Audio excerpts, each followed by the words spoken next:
This is the normal world. You go to work in a city. All around you are enormous new buildings. They look alike.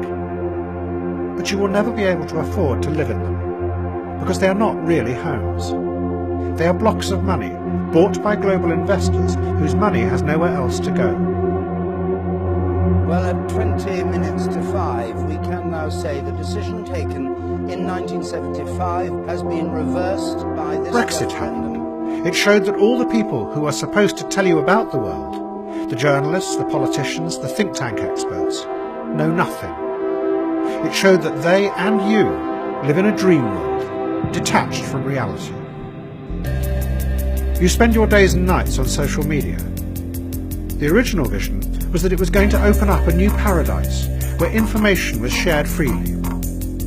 But now, the algorithms are so strong and know so much about you that they only give you what they know you like.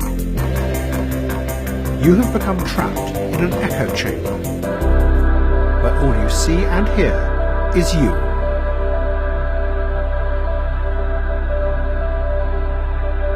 You go into an office and sit at a desk, but maybe it is a fake job. Your real job is shopping. The true factories of our time are the shopping malls. That is where the real hard work is done. You are managed with performance targets and measured outcomes. But as you sit in the glass-walled offices, you know that the targets are manipulated and fake, and the managers know that you know. But you all sit there and pretend it is objective and rational.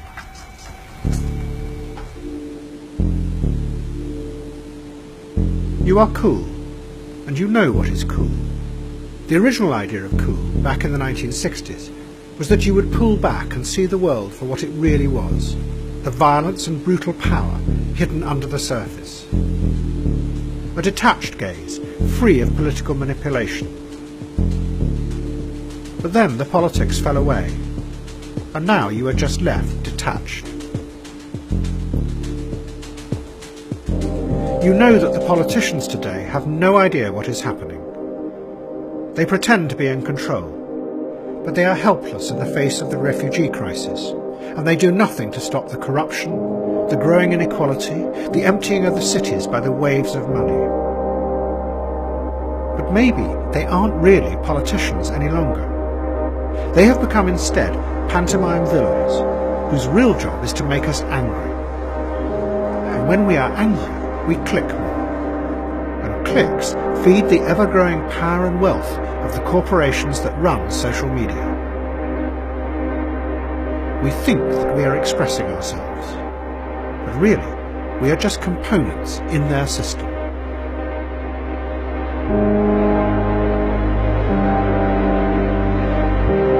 At the moment, that system absorbs all opposition, which is why nothing ever changes.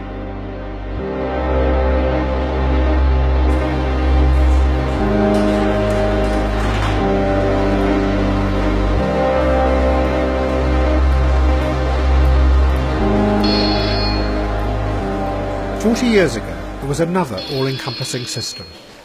It was in the Soviet Union. But by the 1970s, the system was starting to crack. Russia became a society where everyone knew that what their leaders said was not real, because they could see with their own eyes that the economy was falling apart.